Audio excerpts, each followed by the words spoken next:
Indian state system ਚਾਹੁੰਦੀ ਆ ਕਿ ਹਿੰਸਕ ਘਟਨਾਵਾਂ ਵਾਪਰਨ ਤਾਂ ਕਿ ਸਾਨੂੰ ਉਹ ਲੋਕ ਡਰਾਉਣੇ ਸੌਖੇ ਹੋ ਜਾਣ ਜਿਹੜੇ ਬੜੀ ਸਹਿਜ ਨਾਲ ਚੱਲ ਰਹੀ ਇਸ ਖਾਲਿਸਤਾਨੀ ਲਹਿਰ ਦੇ ਤੋਂ ਪ੍ਰਭਾਵਿਤ ਹੋ ਕੇ ਹੁਣ ਇੰਡੀਅਨ ਸਿਸਟਮ ਨੂੰ ਚੜਾ ਕੇ ਪੰਜਾਬ ਦੀ ਹਮਾਇਤ ਵਿੱਚ ਭੁਗਤ ਰਹੇ। ਬਹੁਤ ਸਾਰੇ ਹਿੰਦੂ, ਬਹੁਤ ਸਾਰੇ ਈਸਾਈ, ਬਹੁਤ ਸਾਰੇ ਗੈਰ ਸਿੱਖ, ਗੈਰ ਪੰਜਾਬੀ ਆਪਾਂ ਦੇਖ ਰਹੇ ਹਾਂ ਹੜ੍ਹਾਂ ਦੇ ਮਾਹੌਲ ਵਿੱਚ। ਇੱਥੋਂ ਤੱਕ ਕਿ ਜਦੋਂ ਆ ਜੰਗ ਵਾਲਾ ਮਾਹੌਲ ਸੀ ਉਦੋਂ ਵੀ ਇਹ ਸੀਗਾ ਵਰਤਾਰਾ, ਉਦੋਂ ਭਾਵੇਂ ਘੱਟ ਸੀ, ਪਰ ਹੜ੍ਹ ਵਾਲੇ ਮਾਹੌਲ ਵਿੱਚ ਤਾਂ ਹੁਣ ਕੋਈ ਪਰਵਾਹ ਹੀ ਨਹੀਂ ਕਰਦਾ ਵੀ ਇੰਡੀਆ ਕੀ ਕਹੂ। ਕਿ ਜਿੰਨੇ ਵੀ ਬੀਤੇ ਦੌਰ ਦੇ ਗ੍ਰੰਥ ਨੇ, ਹਿੰਦੂ ਗ੍ਰੰਥ, ਜਿੰਨੀਆਂ ਵੀ ਫਿਲਮਾਂ ਨੇ ਜਾਂ ਸਾਹਿਤ ਜਾਂ ਹੋਰ, ਉਹ ਕੁਝ ਵੀ ਨਿਰਪੱਖ ਨਿਰਪੁੱਖ ਨਹੀਂ ਹੁੰਦਾ, ਕੋਈ ਇਤਿਹਾਸ ਧੂਸ ਜਿਹਾ ਨਹੀਂ ਲਿਖਿਆ ਹੁੰਦਾ। ਅਸਲ ਵਿੱਚ ਉਹ ਲਿਖਾਰੀਆਂ ਨੇ ਲਿਖਿਆ ਹੀ ਇਸ ਤਰੀਕੇ ਨਾਲ ਆ ਕਿ ਆਰੀਅਨ ਨਸਲ ਆ ਜਿਹੜੀ, ਜਿਹਨੂੰ ਅੱਜ ਆਪਾਂ ਬ੍ਰਾਹਮਣਵਾਦ ਜਾਂ ਹਿੰਦੂ ਤਵ ਕਹਿੰਦੇ ਆ, ਉਹਨੂੰ ਉਹਦੇ ਚ ਨਾਇਕ ਦਰਸਾਉਣਾ ਤੇ ਜਿਹੜੇ ਆਰੀਅਨ ਨਸਲ ਤੋਂ ਦੂਜੇ ਲੋਕ ਨੇ ਉਹਨਾਂ ਨੂੰ ਖਲਨਾਇਕ ਦਰਸਾਉਣਾ।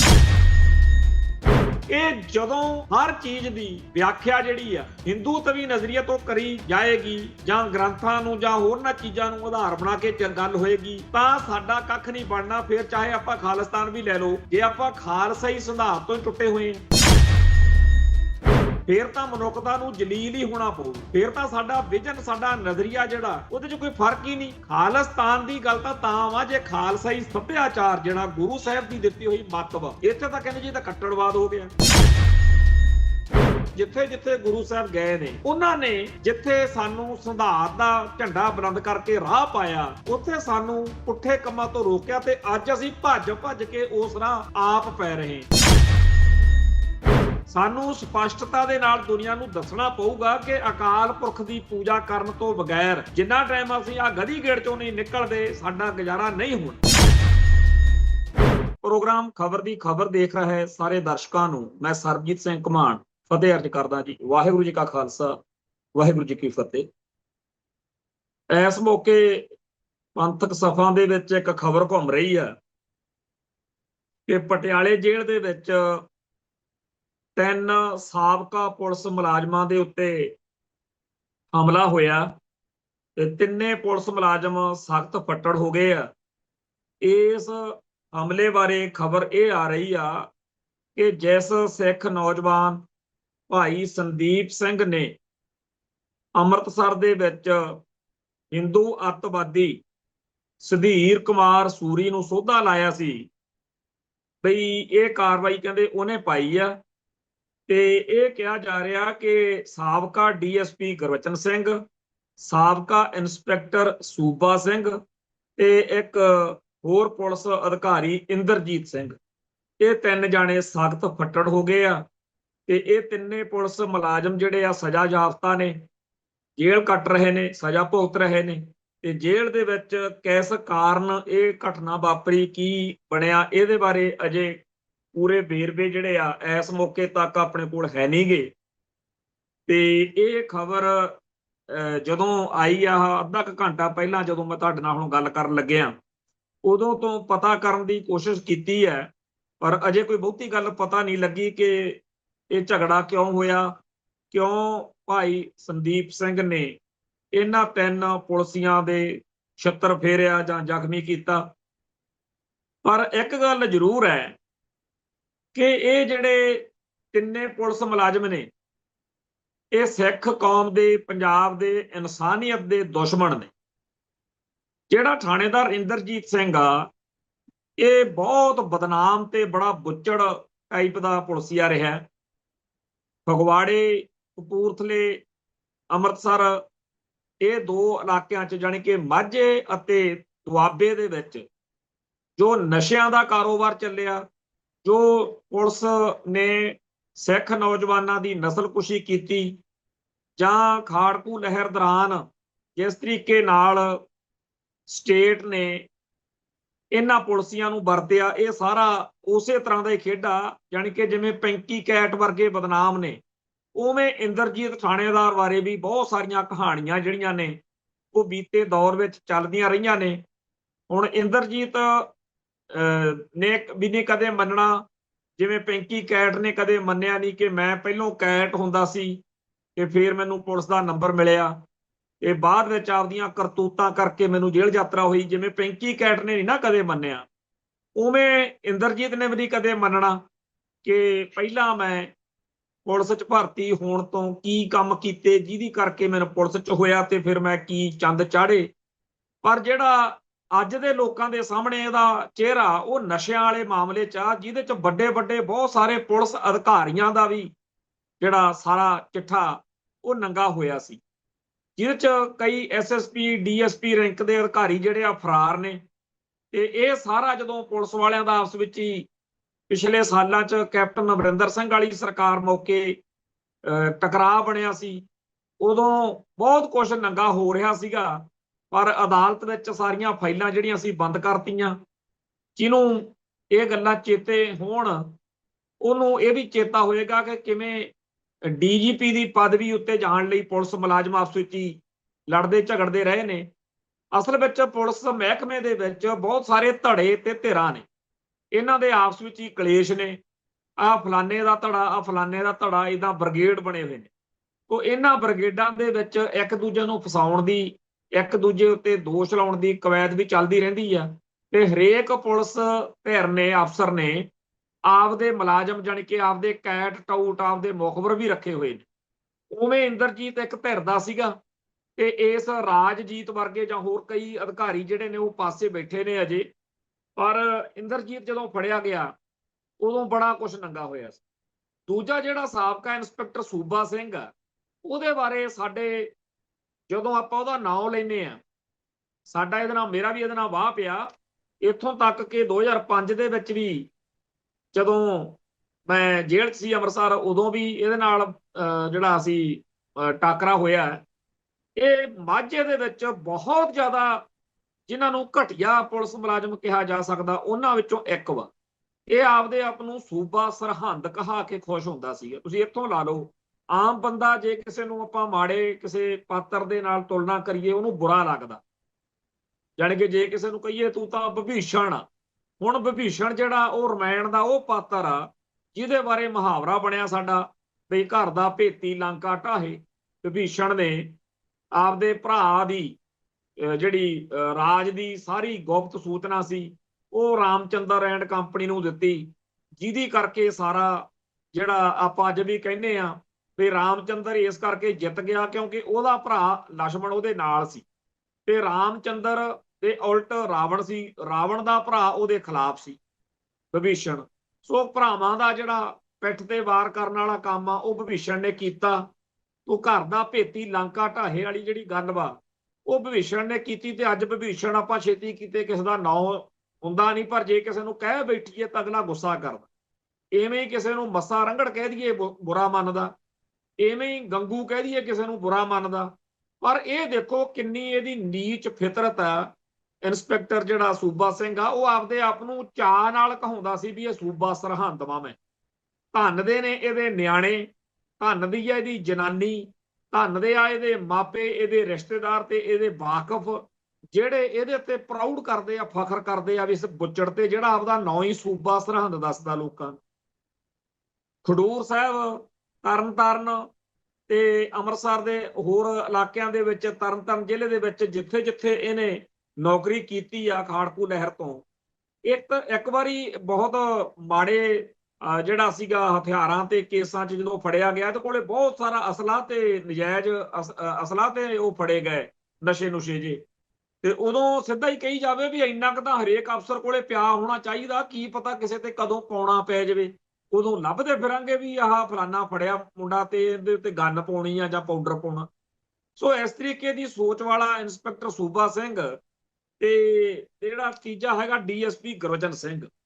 ਡੀਐਸਪੀ ਗੁਰਬਚਨ ਸਿੰਘ ਦੇ ਉੱਤੇ ਵੀ ਬਹੁਤ ਲੋਕਾਂ ਦੇ ਉੱਤੇ ਝੂਠੇ ਮੁਕੱਦਮੇ ਬਣਾਉਣ ਦਾ ਤੇ ਝੂਠੇ ਮੁਕਾਬਲਿਆਂ 'ਚ ਮੁੰਡਿਆਂ ਨੂੰ ਮਾਰਨ ਦਾ ਦੋਸ਼ ਆ। ਇਹ ਸਾਰਿਆਂ ਦੇ ਉੱਤੇ ਜਿਹੜੇ ਨੇ ਅੱਡ ਅੱਡ ਕੇਸਾਂ ਦੇ ਵਿੱਚ ਇਹਨਾਂ ਨੂੰ ਸਜ਼ਾਵਾਂ ਹੋਈਆਂ ਨੇ। ਇਹ ਪੰਜਾਬ ਦੀ ਜਵਾਨੀ ਦੇ ਕਾਤਲ ਨੇ। ਸਿੱਖਾਂ ਨੂੰ ਝੂਠੇ ਮੁਕੱਦਮਿਆਂ 'ਚ ਮਾਰਨ ਦਾ, ਝੂਠੇ ਮੁਕਾਬਲਿਆਂ 'ਚ ਮਾਰਨ ਦਾ, ਝੂਠੇ ਮੁਕੱਦਮੇ 'ਚ ਫਸਾਉਣ ਦਾ ਇਹਨਾਂ ਦਾ ਟਰੈਕ ਰਿਕਾਰਡ ਆ। ਮਤਲਬ ਕਿ ਸਾਡੇ ਸਰਕਲ ਦੇ ਮੇਰੇ ਆਲੇ ਦੁਆਲੇ ਬਹੁਤ ਸਾਰੇ ਇਹੋ ਜਿਹੇ ਮੇਰੇ ਮਿੱਤਰ ਨੇ ਜਿਨ੍ਹਾਂ ਨੇ ਇਹਨਾਂ ਦਾ ਜ਼ੁਲਮ ਝੱਲਿਆ ਹੋਇਆ। ਇੱਥੋਂ ਤੱਕ ਕਿ ਮੇਰਾ ਇੱਕ ਬਹੁਤ ਕਰੀਬੀ ਮਿੱਤਰ ਜਿਹੜਾ ਵਿਚਾਰਾ ਬਹੁਤ ਹੀ ਸਾਊ ਤੇ ਨਾਭੇ ਜੇਲ੍ਹ ਅਸੀਂ ਇਕੱਠੇ ਰਹੇ ਆ, ਉਹ ਆਰਾਮ ਨਾਲ ਆਪਣੀ ਜ਼ਿੰਦਗੀ ਬਤੀਤ ਕਰ ਰਿਹਾ ਸੀ ਫਗਵਾੜੇ ਦਾ। ਉਹਦੇ ਨਾਲ ਇਹਨੇ ਜੋ ਕੁਝ ਕੀਤਾ, ਉਹ ਅੱਜ ਜਾਣੀ ਕਿ ਜਦੋਂ ਇਹ ਖਬਰ ਮਿਲੀ ਤਾਂ ਮਨ ਨੂੰ ਬੜੀ ਤਸੱਲੀ ਜੀ ਮਿਲੀ ਵੀ ਸ਼ੁਕਰ ਆ ਕਿਸੇ ਨੇ ਇੰਦਰਜੀਤ ਨੂੰ ਹੱਥ ਪਾਇਆ। ਸੋ ਇਹ ਜਿਹੜੇ ਬਦਨਾਮ ਤੇ ਬੁੱਚੜ ਪੁਲਸੀਏ ਨੇ, ਇਹ ਇਕੱਲੇ ਇਹ ਨਹੀਂ ਹੈਗੇ, ਇਹੋ ਜਿਹੇ ਬਹੁਤ ਨੇ। ਬਹੁਤ ਸਾਰਿਆਂ ਨੂੰ ਭਾਰਤੀ ਸਟੇਟ ਨੇ ਵਰਤ ਕੇ ਪਹਿਲਾਂ ਤਾਂ ਇਹਨਾਂ ਤੋਂ ਕਤਲ ਕਰਾਏ, ਲੋਕਾਂ ਨੂੰ ਜ਼ੁਲਮ ਕਰਵਾਇਆ ਇਹਨਾਂ ਤੋਂ, ਫਿਰ ਇਹਨਾਂ ਨੂੰ ਹੁਣ ਸਜ਼ਾ ਵੀ ਉਸੇ ਸਿਸਟਮ ਨੇ ਦਿੱਤੀ ਤੇ ਇਹਨਾਂ ਦੀ ਅਕਲ ਜਿਹੜੀ ਔਕਾਤ ਆ ਉਹ ਟਿਕਾਣੇ ਲਿਆਤੀ। ਉਦੋਂ ਬਾਅਦ ਵਿੱਚ ਹੁਣ ਇਹਨਾਂ ਮੁਲਾਜ਼ਮਾਂ ਤੋਂ ਬਿਨਾਂ ਜਿਹੜੇ ਹੋਰ ਨੇ, ਉਹ ਬਹੁਤ ਸਾਰਿਆਂ ਤੇ ਕੇਸ ਚੱਲ ਰਹੇ ਨੇ। ਜਦੋਂ ਇਹ ਮੁਕੱਦਮਿਆਂ 'ਚ ਹੁੰਦੇ ਨੇ, ਜਦੋਂ ਇਹ ਨੌਕਰੀ ਤੇ ਹੁੰਦੇ ਨੇ, ਉਦੋਂ ਨਹੀਂ ਕਿਸੇ ਨੂੰ ਕੁਝ ਸਮਝਦੇ। ਹੁਣ ਵੀ ਜਿਹੜੇ ਨੌਕਰੀ ਤੇ ਨੇ ਤੇ ਜਿਨ੍ਹਾਂ ਤੇ ਮੁਕੱਦਮੇ ਚੱਲ ਰਹੇ ਨੇ ਝੂਠੇ ਮੁੰਡਿਆਂ ਨੂੰ ਮਾਰਨ ਦੇ ਝੂਠੇ ਮੁਕਾਬਲਿਆਂ 'ਚ, ਉਹਨਾਂ ਦੀ ਟੌਰ ਦੇਖਣ ਵਾਲੀ ਆ। ਜਦੋਂ ਸਜ਼ਾ ਹੋ ਜਾਂਦੀ ਆ ਉਦੋਂ ਵੀ ਇਹ ਆਪਦੇ ਆਪ ਨੂੰ ਜਸਟੀਫਾਈ ਕਰਦੇ ਨੇ ਕਿ ਅਸੀਂ ਬਿਲਕੁਲ ਠੀਕ ਮਾਰਿਆ ਜਿਨ੍ਹਾਂ ਨੂੰ ਮਾਰਿਆ। ਉਸ ਤੋਂ ਬਾਅਦ ਵਿੱਚ ਜਿਹੜੇ ਇਹਨਾਂ ਦੇ ਵਕੀਲ ਨੇ, ਇਹਨਾਂ ਦੇ ਘਰ ਦੇ ਨੇ, ਉਹ ਫਿਰ ਬੜਾ ਭੋਲਾ ਜਿਹਾ ਬਣ ਕੇ ਕਹਿਣਗੇ ਜੀ ਦੇਖੋ ਉਹਨੂੰ ਸ਼ੂਗਰ ਹੋਈ ਆ, ਉਹ ਤਾਂ ਬੁੜਾ ਹੋ ਗਿਆ ਜੀ। ਸੱਚਾਈ ਇਹ ਆ ਕਿ 1992-93 ਦੇ ਵਿੱਚ ਇਹਨਾਂ ਨੇ ਕਤਲ ਕੀਤੇ ਲੋਕਾਂ ਨੂੰ। ਇਹਨਾਂ ਨੇ ਨੌਕਰੀ ਦੌਰਾਨ ਜੋ ਮਰਜ਼ੀ ਹਰਬਾ ਵਰਤਿਆ, ਉਹ ਮੁਕੱਦਮੇ ਚੱਲਣ ਨਹੀਂ ਦਿੱਤੇ। ਆਪਾਂ ਸਾਰਿਆਂ ਨੇ ਰੋ ਪਿੱਟ ਕੇ ਬਾਦਲ ਦੀ ਸਰਕਾਰ ਬਣਾਈ 97 'ਚ, ਉਹਨੇ ਉਹੀ ਬੇੜੀਆਂ 'ਚ ਬੱਟੇ ਪਾਤੇ। ਜਿੰਨਾ ਗੰਦ ਬਾਦਲ ਕਿਆਂ ਨੇ ਪਾਇਆ ਉਹ ਕਾਂਗਰਸ ਨਾਲੋਂ ਵੀ ਜ਼ਿਆਦਾ ਦੁੱਖ ਦਿੰਦਾ, ਕਿਉਂਕਿ ਕਾਂਗਰਸ ਤੋਂ ਤਾਂ ਕੋਈ ਆਸ ਨਹੀਂ ਸੀ। ਬਿਆੰਤੇ ਬੁੱਚੜ ਦੀ ਕਮਾਂਡ ਹੇਠ ਦਾ ਸਾਡਾ ਕਤਲੇਆਮ ਹੋਇਆ ਸੀ ਤੇ ਜਿਹਦੀ ਸਰਕਾਰ ਬਣਾਈ ਉਹਨਾਂ ਨੇ ਵਾਅਦੇ ਵੀ ਕੀਤੇ ਸੀ, ਉਹ ਵੀ ਮੁੱਕਰ ਗਏ।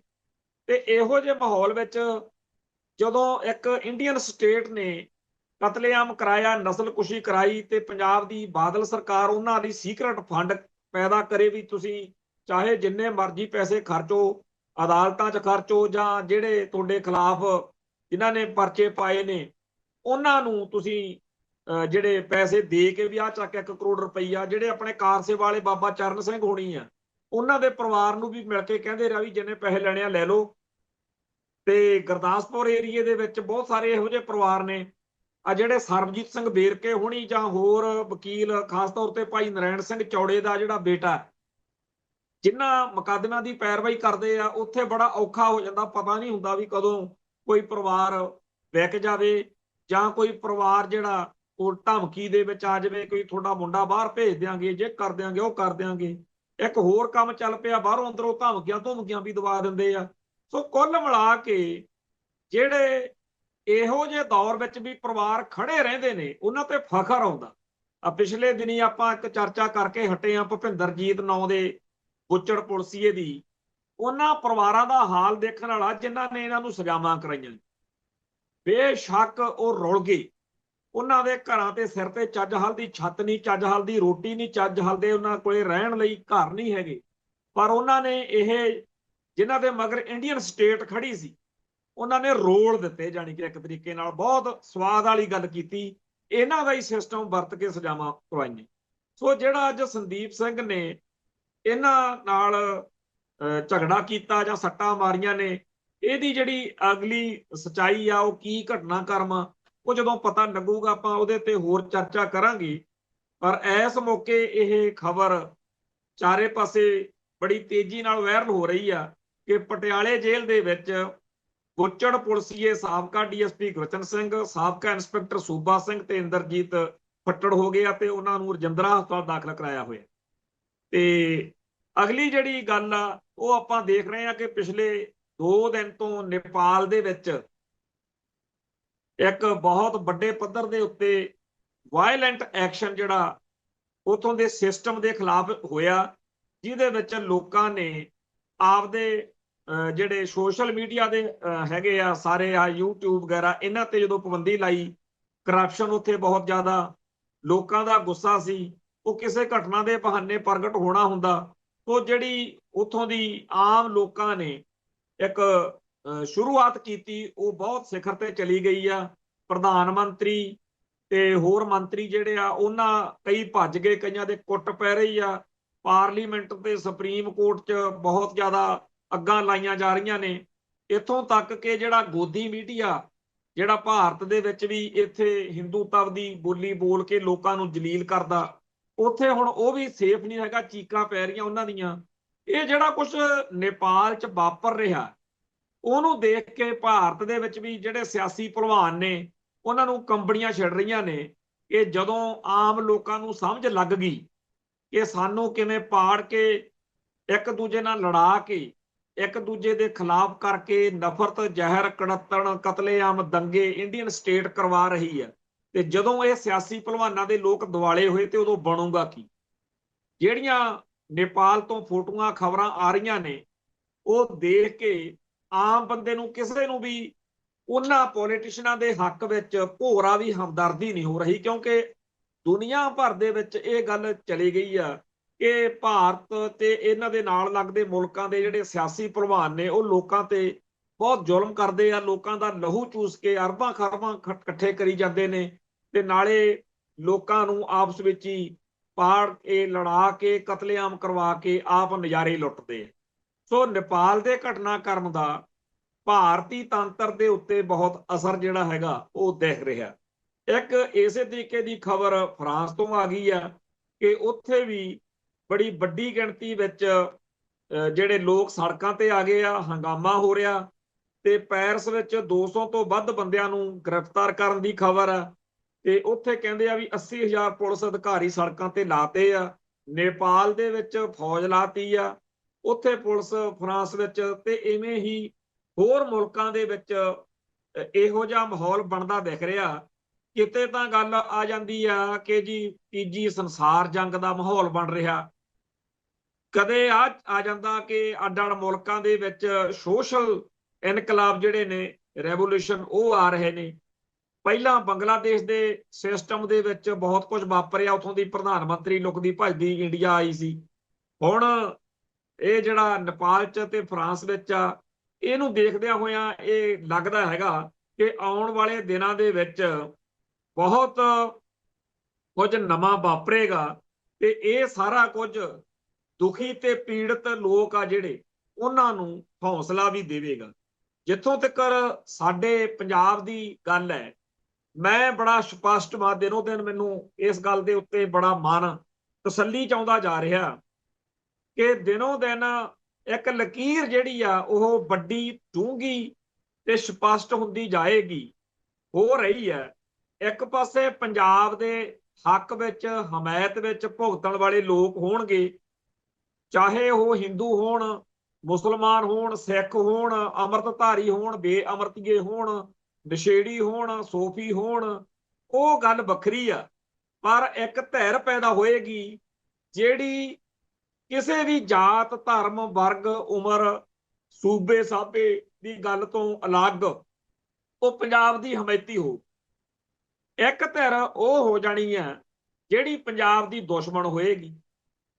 ਉਹ ਕਿਸੇ ਵੀ ਜਾਤ ਧਰਮ ਦੇ ਹੋ ਸਕਦੇ ਆ। ਕੋਈ ਅੰਮ੍ਰਿਤਧਾਰੀ ਆਪਦੇ ਆਪ ਨੂੰ ਗੁਰਸਿੱਖ ਸਮਝਦਾ ਹੋਇਆ ਵੀ ਪੰਜਾਬ ਦੇ ਦੁਸ਼ਮਣਾਂ ਦੀ ਕਤਾਰ ਵਿੱਚ ਖੜਾ ਦੇਖ ਸਕਦੇ ਆ। ਆਪਾਂ ਕਿਸੇ ਇਹੋ ਜਿਹੇ ਹਿੰਦੂ ਨੂੰ ਪੰਜਾਬ ਦੀ ਹਮਾਇਤ ਵਿੱਚ ਖੜਾ ਵੀ ਦੇਖ ਸਕਦੇ ਆ ਜਿਹੜਾ ਆਪਾਂ ਕਹੀਏ ਵੀ ਇਹ ਤਾਂ ਹਿੰਦੂ ਆ। ਸੋ ਕੋਈ ਈਸਾਈ ਪੰਜਾਬ ਦੀ ਹਮਾਇਤ ਵਿੱਚ ਭੁਗਤ ਸਕਦਾ, ਕੋਈ ਮੁਸਲਮਾਨ, ਜਾਂ ਮਤਲਬ ਇਹ ਗੱਲ ਹੁਣ ਪਿੱਛੇ ਰਹਿ ਜਾਣੀ ਆ। ਗੱਲ ਇਹ ਹੋਣੀ ਆ ਕਿ ਆਹ ਹਿੰਦੂ ਪੰਜਾਬ ਦਾ ਹਮਾਇਤੀ ਆ, ਆਹ ਹਿੰਦੂ ਪੰਜਾਬ ਦਾ ਦੁਸ਼ਮਣ, ਆਹ ਸਿੱਖ ਪੰਜਾਬ ਦਾ ਹਮਾਇਤੀ ਆ ਤੇ ਆਹ ਸਿੱਖ ਪੰਜਾਬ ਦਾ ਦੁਸ਼ਮਣ, ਆਹ ਈਸਾਈ, ਏਦਾਂ ਮਤਲਬ ਕਿ ਲਕੀਰ ਖਿੱਚੀ ਜਾਣੀ। ਇਹ ਰੁਕਣਾ ਨਹੀਂ ਕੰਮ। ਤੇ ਇਹ ਗੱਲ ਵੀ ਹੁਣ ਪਿੱਛੇ ਰਹਿ ਜਾਣੀ ਆ ਕਿ ਆਹ ਦੇਖੋ ਜੀ, ਆਹ ਸਿੱਖ ਤਾਂ ਬਾਣੀ ਬੜੀ ਜਾਣਦਾ। ਇਸ ਗੱਲ ਦਾ ਕੋਈ ਮਤਲਬ ਨਹੀਂ ਕਿ ਬਾਣੀ ਬੜੀ ਜਾਣਦਾ, ਅੰਮ੍ਰਿਤ ਛਕਿਆ ਹੋਇਆ। ਹੋ ਸਕਦਾ ਕੋਈ ਮੂੰਹ ਸਿਰ ਮੁਰਦਾ ਹੋਵੇ, ਧੜੀ ਧੜੀ ਜਰਦਾ ਖਾਂਦਾ ਹੋਵੇ, ਹੋਰ ਸੌ ਔਗਣ ਹੋਣ, ਘਾਟਾਂ ਹੋਣ, ਕਮਜ਼ੋਰੀਆਂ ਹੋਣ, ਉਹ ਸਾਰੀਆਂ ਬੰਦੇ ਨੂੰ ਬਹੁਤਾ ਤੰਗ ਨਹੀਂ ਕਰਨਗੀਆਂ, ਕਿਉਂਕਿ ਆਪਾਂ ਕਵਾਂਗੇ ਇਹ ਅਖਲਾਕੀ ਇਹਦੇ ਨੁਕਸ ਨੇ, ਪਰ ਇਹ ਬੰਦਾ ਪੰਥ ਨੂੰ, ਪੰਜਾਬ ਨੂੰ ਪਿਆਰ ਕਰਦਾ। ਸੋ ਆਉਣ ਵਾਲਾ ਸਮਾਂ ਜਿਹੜਾ ਉਹਦੇ ਵਿੱਚ ਇਹ ਵਰਗ ਨਵੇਂ ਤਰੀਕੇ ਨਾਲ ਆਪਣੇ ਸਾਹਮਣੇ ਆਉਣਗੇ, ਤੇ ਇੱਥੋਂ ਹੀ ਸਾਡੀ ਇਸ ਧਰਤੀ ਦੇ ਨਾਲ ਜਿਹੜੀ ਖਾਲਿਸਤਾਨ ਦੀ ਲੜਾਈ ਆ ਉਹ ਇੱਕ ਨਵੇਂ ਦੌਰ ਵਿੱਚ ਸ਼ਾਮਲ ਹੋਊਗੀ। ਇੰਡੀਅਨ ਸਟੇਟ ਸਿਸਟਮ ਚਾਹੁੰਦੀ ਆ ਕਿ ਹਿੰਸਕ ਘਟਨਾਵਾਂ ਵਾਪਰਨ ਤਾਂ ਕਿ ਸਾਨੂੰ ਉਹ ਲੋਕ ਡਰਾਉਣੇ ਸੌਖੇ ਹੋ ਜਾਣ ਜਿਹੜੇ ਬੜੀ ਸਹਿਜ ਨਾਲ ਚੱਲ ਰਹੀ ਇਸ ਖਾਲਿਸਤਾਨੀ ਲਹਿਰ ਦੇ ਤੋਂ ਪ੍ਰਭਾਵਿਤ ਹੋ ਕੇ ਹੁਣ ਇੰਡੀਅਨ ਸਿਸਟਮ ਨੂੰ ਚੜਾ ਕੇ ਪੰਜਾਬ ਦੀ ਹਮਾਇਤ ਵਿੱਚ ਭੁਗਤ ਰਹੇ। ਬਹੁਤ ਸਾਰੇ ਹਿੰਦੂ, ਬਹੁਤ ਸਾਰੇ ਈਸਾਈ, ਬਹੁਤ ਸਾਰੇ ਗੈਰ ਸਿੱਖ, ਗੈਰ ਪੰਜਾਬੀ ਆਪਾਂ ਦੇਖ ਰਹੇ ਹਾਂ ਹੜ੍ਹਾਂ ਦੇ ਮਾਹੌਲ ਵਿੱਚ। ਇੱਥੋਂ ਤੱਕ ਕਿ ਜਦੋਂ ਆ ਜੰਗ ਵਾਲਾ ਮਾਹੌਲ ਸੀ ਉਦੋਂ ਵੀ ਇਹ ਸੀਗਾ ਵਰਤਾਰਾ, ਉਦੋਂ ਭਾਵੇਂ ਘੱਟ ਸੀ, ਪਰ ਹੜ੍ਹ ਵਾਲੇ ਮਾਹੌਲ ਵਿੱਚ ਤਾਂ ਹੁਣ ਕੋਈ ਪਰਵਾਹ ਹੀ ਨਹੀਂ ਕਰਦਾ ਵੀ ਇੰਡੀਆ ਕੀ ਕਹੂ। ਹੁਣ ਉਹ ਡਰ ਜਿਹੜਾ ਸੀ ਉਹ ਚੱਕਿਆ ਗਿਆ।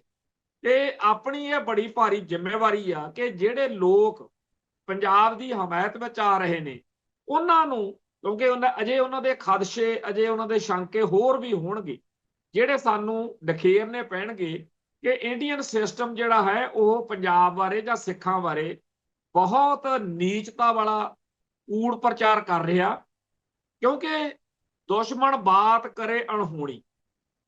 ਮੈਂ ਹਮੇਸ਼ਾ ਇੱਕ ਗੱਲ ਕਹਿੰਦਾ ਆ ਰਿਹਾ ਕਿ ਜਿੰਨੇ ਵੀ ਬੀਤੇ ਦੌਰ ਦੇ ਗ੍ਰੰਥ ਨੇ, ਹਿੰਦੂ ਗ੍ਰੰਥ, ਜਿੰਨੀਆਂ ਵੀ ਫਿਲਮਾਂ ਨੇ ਜਾਂ ਸਾਹਿਤ ਜਾਂ ਹੋਰ, ਉਹ ਕੁਝ ਵੀ ਨਿਰਪੱਖ ਨਿਰਪੁੱਖ ਨਹੀਂ ਹੁੰਦਾ। ਕੋਈ ਇਤਿਹਾਸ ਧੂਸ ਜਿਹਾ ਨਹੀਂ ਲਿਖਿਆ ਹੁੰਦਾ। ਸੱਚਾਈ ਇਹ ਹੈ ਕਿ ਲਿਖਾਰੀ ਕਿਹੜੀ ਧਿਰ ਦਾ, ਯਾਨੀ ਕਿ ਜਿਹੜੇ ਪੁਰਾਣੇ ਗ੍ਰੰਥ ਨੇ ਹਿੰਦੂ ਜਿਨ੍ਹਾਂ ਨੂੰ ਬੜਾ ਪੂਜਦੇ ਆ ਜਾਂ ਸਤਿਕਾਰ ਦਿੰਦੇ ਆ, ਅੱਜ ਉਹਨਾਂ ਬਾਰੇ ਇੱਕ ਨਵਾਂ ਜਿਹੜਾ ਦ੍ਰਿਸ਼ਟੀਕੋਣ ਆ, ਨਜ਼ਰੀਆ, ਪੱਖ ਵਾ, ਉਹ ਬਣ ਗਿਆ ਹੁਣ ਦੁਨੀਆ 'ਚ। ਅਸਲ ਵਿੱਚ ਉਹ ਲਿਖਾਰੀਆਂ ਨੇ ਲਿਖਿਆ ਹੀ ਇਸ ਤਰੀਕੇ ਨਾਲ ਆ ਕਿ ਆਰੀਅਨ ਨਸਲ ਆ ਜਿਹੜੀ, ਜਿਹਨੂੰ ਅੱਜ ਆਪਾਂ ਬ੍ਰਾਹਮਣਵਾਦ ਜਾਂ ਹਿੰਦੂ ਤਵ ਕਹਿੰਦੇ ਆ, ਉਹਨੂੰ ਉਹਦੇ 'ਚ ਨਾਇਕ ਦਰਸਾਉਣਾ ਹੈ। ਤੇ ਜਿਹੜੇ ਆਰੀਅਨ ਨਸਲ ਤੋਂ ਦੂਜੇ ਲੋਕ ਨੇ ਉਹਨਾਂ ਨੂੰ ਖਲਨਾਇਕ ਦਰਸਾਉਣਾ। ਇਸ ਤਰੀਕੇ ਨਾਲ ਰਮਾਇਣ, ਮਹਾਭਾਰਤ, ਰਮਾਇਣ ਬਾਰੇ ਤਾਂ ਜਵਾਹਰ ਲਾਲ ਨਹਿਰੂ ਨੇ ਆਪ ਜਿਹੜਾ ਲਿਖਿਆ ਵਾ ਕਿ ਰਮਾਇਣ ਤਾਂ ਦੱਖਣੀ ਭਾਰਤ ਵੱਲ ਆਰੀਆ ਨਸਲ ਦੇ ਵਧਣ ਦੀ ਕਹਾਣੀ ਹੈਗੀ ਹੈ। ਕਹਾਣੀ ਤੋਂ ਭਾਵ ਇਹ ਹੈਗਾ ਜਿਵੇਂ ਹੋਣਾ ਖਾੜਕੂ ਲਹਿਰ ਚੱਲੀ ਹੈ। ਮੰਨ ਲਓ ਕੋਈ ਲਿਖਾਰੀ ਇਹੋ ਜਿਹਾ ਕੋਈ ਨਾਵਲ ਲਿਖੇ ਜਿਹਦੇ ਵਿੱਚ ਉਹ ਇੱਕ ਕਾਲਪਨਿਕ ਸਿੱਖ ਨਾਇਕ ਨੂੰ ਖੜਾ ਕਰਕੇ ਇੰਡੀਅਨ ਸਿਸਟਮ ਦੇ ਖਿਲਾਫ ਲੜਦਾ ਹੋਇਆ, ਸ਼ਹੀਦੀ ਪਾਉਂਦਾ ਹੋਇਆ ਉਹ ਕਹਾਣੀ ਲਿਖੀ। ਤੇ ਅੱਜ ਤੋਂ ਬਹੁਤ ਸਦੀਆਂ ਬਾਅਦ ਜੇ ਕੋਈ ਉਹਨੂੰ, ਉਸ ਗਾਥਾ ਨੂੰ, ਉਸ ਨਾਵਲ ਨੂੰ ਸੱਚ ਮੰਨੇ, ਉਹ ਗੱਲ ਬਣਨੀ ਨਹੀਂ। ਫਿਰ ਉਹਨੂੰ ਕੋਈ ਦੂਜਾ ਬੰਦਾ ਸਮਝਾਊਗਾ ਵੀ ਘਟਨਾ ਕਰਮ ਇਹ ਸਹੀ ਆ, ਸਿੱਖ ਪੰਜਾਬ ਦੇ ਲੜੇ ਸੀ, ਪਰ ਜਿਹੜਾ ਕੁਝ ਇਹਦੇ ਵਿੱਚ ਇਹ ਕਲਪਨਾ ਦੇ ਆਧਾਰ ਤੇ ਉਹਨੇ ਗੱਲ ਕਹਿਣੀ ਚਾਹੀ। ਇਸ ਤਰੀਕੇ ਨਾਲ ਹੀ ਰਮਾਇਣ, ਮਹਾਭਾਰਤ ਤੇ ਹੋਰ ਬਹੁਤ ਸਾਰੇ ਗ੍ਰੰਥ ਜਿਹੜੇ ਨੇ ਉਹ ਭਾਰਤ ਦੇ ਵਿੱਚ ਆਰੀਅਨ ਨਸਲ ਦਾ ਦਬਦਬਾ, ਪ੍ਰਭਾਵ ਕਿਵੇਂ ਹੋਇਆ, ਕਿਵੇਂ ਸਿੰਧੂ ਘਾਟੀ ਦੀ ਸਭਿਅਤਾ, ਜਿਹੜੇ ਇੱਥੋਂ ਦੇ ਅਸਲ ਵਾਸੀ ਸੀ, ਉਹਨਾਂ ਨੂੰ ਕਿਵੇਂ ਜਿਹੜਾ ਸੀ ਆਰੀਅਨ ਨਸਲ ਨੇ ਬਰਬਾਦ ਕੀਤਾ, ਇਹ ਸਾਰਾ ਕੁਝ ਜਿਹੜਾ ਹੈਗਾ ਜੇ ਸਮਝਣਾ ਹੋਵੇ ਤਾਂ ਉਹ ਜਿਹੜੀ ਅੱਖ ਵਾ, ਜਿਹੜੀ ਨਜ਼ਰ ਵਾ, ਉਹ ਉਹਨਾਂ ਵਾਲੀ ਛੱਡਣੀ ਪਊ। ਹੁਣ ਮੈਂ ਇੱਥੇ ਦੇਖਦਾ ਹੁੰਨਾ, ਇੱਕ ਆਪਣੇ A.R. ਦਰਸ਼ੀ ਨੂੰ ਸਾਰੇ ਸਿੱਖ ਜਾਣਦੇ ਹੈ। A.R. ਦਰਸ਼ੀ ਨੇ ਸੰਤ ਭਿੰਡਰਾਂ ਵਾਲਿਆਂ ਬਾਰੇ ਇੰਗਲਿਸ਼ ਵਿੱਚ ਕਿਤਾਬ ਲਿਖੀ ਸੀ ਜਿਹੜੀ ਪੰਜਾਬੀ 'ਚ ਬੜੀ ਮਸ਼ਹੂਰ ਆ, ਜਾਂ ਬਾਜ ਰਾਖਾ। ਪ੍ਰੋਫੈਸਰ ਕੁਲਵੀਰ ਸਿੰਘ ਨੇ ਉਹਦਾ ਪੰਜਾਬੀ 'ਚ ਅਰਥਾ ਕੀਤਾ ਸੀ। A.R. ਦਰਸ਼ੀ ਸਰਕਾਰੀ ਅਧਿਕਾਰੀ ਰਿਟਾਇਰ ਹੋਇਆ ਤੇ ਉਹ ਉਹਨਾਂ ਦਲਿਤ ਭਾਈਚਾਰੇ ਵਿੱਚੋਂ ਸੀ ਜਿਨ੍ਹਾਂ ਨੂੰ ਸਿੱਖ ਦਾ ਜਾਂ ਪੰਜਾਬ ਦਾ ਸਹੀ ਪ੍ਰਪੱਖ ਸਮਝ ਲੱਗ ਚੁੱਕੇ ਆ। ਪੜ੍ਹੇ ਲਿਖੇ ਬੰਦੇ ਸੀ, ਬੜੇ ਸਿਆਣੇ ਸੀ। ਉਹਨਾਂ ਨੇ ਇੱਕ ਕਿਤਾਬ ਆਈ ਸੀ, ਸ਼ੂਦਰਾਸ ਲੋਸਟ ਗਲੋਰੀ, ਸ਼ੂਦਰਾਂ ਦਾ ਖੋਇਆ ਹੋਇਆ ਗੌਰਵ, ਇੰਡਸ ਹਰੱਪਾ ਸਿਵਲਾਈਜੇਸ਼ਨ, ਜਿਹੜੀ ਸਿੰਧੂ ਘਾਟੀ ਦੀ ਸਭਿਅਤਾ ਦੀ ਕਿਵੇਂ ਬਰਬਾਦੀ ਹੋਈ। ਇਹ ਉਹਨਾਂ ਦੀ ਕਿਤਾਬ ਸ਼ੂਦਰਾਸ ਲੋਸਟ ਗਲੋਰੀ। ਇੱਕ ਵਾਰੀ ਮੈਂ ਉਹਨਾਂ ਨੂੰ ਮਿਲਣ ਗਿਆ, ਉਹਨਾਂ ਨੇ 5-6 ਕਿਤਾਬਾਂ ਦੇ ਦਿੱਤੀਆਂ। ਇਹ ਕਿਤਾਬ ਬਹੁਤ ਹੀ ਸ਼ਾਨਦਾਰ ਹੈ। ਇਹਦੇ ਵਿੱਚ ਦੱਸਿਆ ਗਿਆ ਕਿ ਕਿਵੇਂ ਆਰੀਅਨ ਨਸਲ ਭਾਰਤ ਵਿੱਚ ਆਈ ਤੇ ਇੱਥੋਂ ਦੇ ਅਸਲ ਵਾਸੀ ਜਿਹੜੇ ਸਿੰਧੂ ਘਾਟੀ ਦੀ ਸਭਿਅਤਾ ਵਾਲੇ ਸੀ ਉਹਨਾਂ ਨੂੰ ਬਰਬਾਦ ਕੀਤਾ। ਇਵੇਂ ਹੀ ਇੱਕ ਅੰਗਰੇਜ਼ੀ ਦੀ ਕਿਤਾਬ ਆ ਸਵਾਮੀ ਧਰਮਾ ਤੀਰਥਾ ਦੀ, ਹੁਣ ਉਹਦਾ ਪੰਜਾਬੀ 'ਚ ਤਰਜਮਾ ਸ਼ੂਦਰਾ ਸੋਢੀ ਸੁਲਤਾਨ ਸਿੰਘ ਨੇ ਕੀਤਾ, ਹਿੰਦੂ ਸਾਮਰਾਜਵਾਦ ਦਾ ਇਤਿਹਾਸ, ਹਿਸਟਰੀ ਆਫ ਹਿੰਦੂ ਇੰਪੀਰੀਅਲਿਜ਼ਮ। ਇਹ ਕਿਤਾਬ ਜਾਂ ਇਹੋ ਜਿਹੀਆਂ ਬਹੁਤ ਸਾਰੀਆਂ ਕਿਤਾਬਾਂ ਅਸਲ ਵਿੱਚ ਸਾਨੂੰ ਤਾਂ ਪੜ੍ਹਨੀਆਂ ਚਾਹੀਦੀਆਂ ਨੇ ਕਿਉਂਕਿ ਜਦੋਂ ਅਸੀਂ ਆਰੀਅਨ ਨਸਲ ਦੇ ਹਿੰਦੂ ਤੱਤ ਦੇ ਨਜ਼ਰੀਏ ਤੋਂ ਲਿਖੀਆਂ ਕਿਤਾਬਾਂ ਪੜ੍ਹਦੇ ਹਾਂ ਤਾਂ ਅਸੀਂ ਕੁਝ ਹੋਰ ਹੀ ਨਤੀਜੇ ਕੱਢ ਲੈਂਦੇ। ਅਸੀਂ ਜਿਨ੍ਹਾਂ ਨੂੰ ਨਾਇਕ ਮੰਨਣਾ ਹੁੰਦਾ ਉਹਨਾਂ ਨੂੰ ਖਲਨਾਇਕ ਮੰਨਦੇ ਹਾਂ, ਕਿਉਂਕਿ ਉਹ ਲਿਖਣ ਵਾਲੇ ਨੇ ਲਿਖਿਆ ਹੀ ਇਉਂ ਆ। ਜਿਵੇਂ ਅੱਜ ਮੈਨੂੰ ਕੋਈ ਕਵੇ ਤੇ ਮੈਂ ਤਾਂ ਸੰਤ ਭਿੰਡਰਾਂ ਵਾਲਿਆਂ ਦੀ ਜਾਂ ਖਾੜਕੂ ਯੋਧਿਆਂ ਦੀ ਜਾਂ ਸਾਡੀ ਕੌਮ ਦੇ ਜਿਹੜੇ ਹੀਰੋ ਆ ਉਹਨਾਂ ਦੀ ਸ਼ੋਭਾ 'ਚ ਹੀ ਕਿਤਾਬ ਲਿਖੂੰਗਾ ਨਾ। ਤੇ ਉਵੇਂ ਆਰੀਅਨ ਨਸਲ ਵਾਲਿਆਂ ਤੋਂ ਇਹ ਆਸ ਕਰਨੀ ਕਿ ਜੀ ਉਹ ਉਹਨਾਂ ਦੀਆਂ ਸਿਫਤਾਂ ਕਰਨਗੇ ਜਿਨ੍ਹਾਂ ਨਾਲ ਉਹਨਾਂ ਦੀ ਟੱਕਰ ਸੀ। ਸੋ ਜਿਨ੍ਹਾਂ ਨੂੰ ਆਪਾਂ ਉਹਨਾਂ ਪੁਰਾਣੇ ਗ੍ਰੰਥਾਂ ਚੋਂ ਰਾਖਸ਼, ਦਸਯੂ ਤੇ ਸਿੰਘਾਂ ਵਾਲੇ ਤੇ ਕਾਲੇ ਰੰਗ ਦੇ ਤੇ ਐ ਤੇ ਉਹ ਸਾਰਾ ਕੁਝ ਸਮਝੀ ਫਿਰਦੇ ਆ ਨਾ, ਉਹ ਆਪਾਂ ਜਬੜੀਆਂ 'ਚ ਫਸੇ ਆ ਉਹਨਾਂ ਦੀਆਂ। ਉਹਨਾਂ ਨੇ ਤਾਂ ਉਹਨਾਂ ਨੂੰ ਮਾੜੇ ਤੋਂ ਮਾੜਾ ਹੀ ਦਰਸਾਉਣਾ ਸੀ ਆਰੀਅਨ ਨਸਲ ਵਾਲਿਆਂ ਨੇ। ਤੇ ਜਦੋਂ ਤੁਸੀਂ ਉਹਨਾਂ ਨੂੰ ਪੜ੍ਹਦੇ ਹੋ, ਖਾਸ ਤੌਰ ਤੇ ਇੱਕ ਗੁਰਨਾਮ ਸਿੰਘ ਮੁਕਤਸਰ ਦੀ ਕਿਤਾਬ ਆ ਭਾਰਤੀ ਲੋਕ ਨੀਚ ਕਿਵੇਂ ਬਣੇ, ਇਹ ਸਾਰੀਆਂ ਕਿਤਾਬਾਂ ਸਾਡੇ ਸਿੱਖਾਂ ਨੂੰ ਪੜ੍ਹਨੀਆਂ ਚਾਹੀਦੀਆਂ ਨੇ। ਕਿਉਂਕਿ ਤੁਹਾਨੂੰ ਜਿਹੜਾ ਸਾਡੇ ਆਹ ਸਾਧ ਬਾਬੇ ਹਿੰਦੂ ਦੇਵੀ ਦੇਵਤਿਆਂ ਦੇ ਬ੍ਰਾਹਮਣਵਾਦ ਦੇ ਲੜ ਲਾਈ ਜਾਂਦੇ ਨੇ, ਗੁਰਮਤ ਨੇ ਤਾਂ ਕੀਤੀ ਆ ਨਖੇਦੀ ਉਹਨਾਂ ਦੀ, ਤੇ ਆਪਾਂ ਨੂੰ ਉਹਨਾਂ ਦੇ ਪੈਰੋਕਾਰ ਬਣਾਈ ਜਾਂਦੇ ਆ ਵੀ ਦੇਖੋ ਜੀ ਉਹਦਾ ਗੁਰਬਾਣੀ 'ਚ ਜ਼ਿਕਰ ਆਇਆ। ਹੁਣ ਜਿਵੇਂ ਮੈਂ ਇੱਥੇ ਗੱਲ ਕੀਤੀ ਰਾਮਚੰਦਰ ਦੀ ਜਾਂ ਕਿਸੇ ਹੋਰ ਹਿੰਦੂ ਦੇਵੀ ਦੇਵਤੇ ਦੀ, ਮਹਾਂਪੁਰਸ਼ ਦੀ, ਅਵਤਾਰ ਦੀ, ਤਾਂ ਮੈਂ ਉਹਦਾ ਕੋਈ ਸਤਿਕਾਰ ਕਰਨ ਲਈ ਥੋੜੀ ਵੀ ਉਹਨੂੰ ਮੱਥੇ ਟੇਕੂ। ਮੈਂ ਤਾਂ ਆਪਦਾ ਸਿੱਖ ਪਰਸਪੈਕਟਿਵ ਤੋਂ ਗੱਲ ਕਰ ਰਿਹਾ। ਤੇ ਇਸ ਗੱਲ ਦੇ ਵਿੱਚ ਸਾਡੇ ਬਥੇਰੇ ਜਬਲਨਾਥ ਮਿਲ ਜਾਂਦੇ ਆ। ਅਖੇ ਜੀ ਘੁਮਾਣ ਸਾਹਿਬ ਤੁਸੀਂ ਐ ਕਹਿੰਦੇ ਹੋ, ਇਹਨਾਂ ਬਾਰੇ ਤਾਂ ਗੁਰਬਾਣੀ 'ਚ ਵੀ ਲਿਖਿਆ। ਭਾਈ ਗੁਰਬਾਣੀ 'ਚ ਐ ਥੋੜੀ ਲਿਖਿਆ ਵੀ ਇਹਨਾਂ ਨੂੰ ਮੰਨਣਾ। ਗੁਰੂ ਸਾਹਿਬਾਨ ਨੇ, ਸਿੱਖ ਫਲਸਫੇ ਨੇ ਸਾਨੂੰ ਇਹਨਾਂ ਦੇ ਲੜ ਨਹੀਂ ਲਾਇਆ। ਪੂਜਾ ਅਕਾਲ ਕੀ, ਪਰਚਾ ਸ਼ਬਦ ਕਾ, ਦੀਦਾਰ ਖਾਲਸੇ ਕਾ। ਸਾਨੂੰ ਤਾਂ ਮਾਤੀ ਬੜੀ ਸਿੱਧੀ ਦਿੱਤੀ ਆ। ਨਾਲੇ ਗੁਰੂ ਮਾਨਿਓ ਗ੍ਰੰਥ ਦੇ ਸਿਧਾਂਤ ਵਿੱਚ ਜਿੰਨਾ ਵੀ ਆ ਹੈਗੇ ਆ ਹਿੰਦੂ ਦੇਵੀ ਦੇਵਤੇ ਜਾਂ ਹੋਰ ਗ੍ਰੰਥ ਜਾਂ ਹੋਰ ਲਟਰਮ ਪਟਰਮ, ਸਾਰਾ ਕੁਝ ਨਖਿੱਧਵਾ ਖਤਮ ਆ ਉੱਥੇ। ਸੋ ਜਿਹੜਾ ਸਾਡੇ ਵਿੱਚ ਹੌਲੀ ਹੌਲੀ ਫੇਰ ਦੁਬਾਰਾ ਬ੍ਰਾਹਮਣਵਾਦ ਆਉਂਦਾ ਜਾ ਰਿਹਾ, ਇਹ ਸਾਰਾ ਕਾਸ ਦੇ ਉੱਤੇ ਸਾਡੇ ਧਰਮ ਦੇ ਵਿੱਚ ਨਾ ਤਾਂ ਬੋਲਣ ਵਾਲਿਆਂ 'ਚ ਨਾ ਪੜ੍ਹਨ ਵਾਲਿਆਂ 'ਚ ਉਹੋ ਜਿਹੀਆਂ ਲਿਖਤਾਂ ਨੇ, ਪਰ ਚਾਹੀਦੀਆਂ ਨੇ। ਤੇ ਜਿੰਨੀਆਂ ਕਹਿ ਗਈਆਂ ਉਹ ਤਾਂ ਹੱਥ ਥੱਲੇ ਕਰੋ ਨਾ। ਆ ਇੱਕ LR ਬਾਲੀ ਹੈ, ਇਹਦੀ ਕਿਤਾਬ ਆ ਹਿੰਦੂ ਇਜ਼ਮ ਧਰਮ ਜਾਂ ਕਲੰਕ। ਇਹ ਕਿਤਾਬ ਜਿਹੜੀ ਆ, ਇਹ LR ਬਾਲੀ ਜਿਹੜਾ ਹੈ, ਇਹਨੇ ਲਿਖਿਆ ਵੀ 1969 ਦੇ ਵਿੱਚ ਜੰਮੂ ਕਸ਼ਮੀਰ ਦੇ ਵਿੱਚ ਜਿਹੜਾ ਕੋਈ ਪ੍ਰੋਗਰਾਮ ਸੀਗਾ, ਅੰਬੇਦਕਰ ਸਾਹਿਬ ਦੀ ਕਹਿੰਦਾ ਬਰਸੀ ਮਨਾ ਰਹੇ ਸੀ ਉੱਥੇ ਕ੍ਰਿਸ਼ਨਾ ਨਗਰ ਦੇ ਵਿੱਚ। ਤੇ ਮੈਂ ਕਹਿੰਦਾ ਡਾਕਟਰ ਅੰਬੇਦਕਰ ਦਾ ਇੱਕ ਬਚਨ ਬੋਲਤਾ, ਵੇਦੋਂ ਮੇਂ ਮੂਰਖਤਾ ਕੇ ਸਿਵਾ ਔਰ ਕੁਝ ਹੈ ਹੀ ਨਹੀਂ। ਹੁਣ ਇਹ ਗੱਲ ਬਾਬਾ ਭੀਮ ਰਾਓ ਅੰਬੇਦਕਰ ਸਾਹਿਬ ਦੀ ਸੀ, ਪਰ ਉੱਥੇ ਕਹਿੰਦਾ ਮੇਰੇ ਤੇ ਮੁਕੱਦਮਾ ਹੋ ਗਿਆ ਦਰਜ ਤੇ ਮੈਨੂੰ ਗ੍ਰਿਫਤਾਰ ਕਰ ਲਿਆ ਤੇ 25,000 ਰੁਪਏ 'ਚ ਮੇਰੀ ਜ਼ਮਾਨਤ ਹੋ ਗਈ। ਮੇਰੇ ਤੇ ਦੋਸ਼ ਲਾਇਆ ਗਿਆ ਕਿ ਮੈਂ ਹਿੰਦੂਆਂ ਦੀਆਂ ਧਾਰਮਿਕ ਭਾਵਨਾਵਾਂ ਨੂੰ ਠੇਸ ਪਹੁੰਚਾਈ ਆ ਤੇ ਹਿੰਦੂ ਧਰਮ ਦਾ ਅਪਮਾਨ ਕੀਤਾ। ਤੇ 2.5 ਸਾਲ ਕਹਿੰਦਾ ਇਹ ਮੁਕੱਦਮਾ ਚੱਲਿਆ। ਜਲੰਧਰ ਮੈਂ ਰਹਿੰਦਾ ਸੀ ਤੇ ਜੰਮੂ ਪਹੁੰਚਣ ਲਈ 10 ਘੰਟੇ ਲੱਗਣੇ ਤੇ ਪੈਸਾ ਖਰਚ ਹੋਣਾ। ਤੇ ਇਸ ਮੁਕੱਦਮੇ ਦੇ ਵਿੱਚ ਮੈਨੂੰ ਸਫਾਈ ਪੱਖ ਆਪਦਾ ਦੇਣਾ ਪੈਣਾ ਸੀ। ਤੋਂ ਫਿਰ ਮੈਨੂੰ ਸਾਰੇ ਕਹਿੰਦਾ ਹਿੰਦੂਆਂ ਦੇ ਗ੍ਰੰਥ ਪੜ੍ਹਨੇ ਪਏ।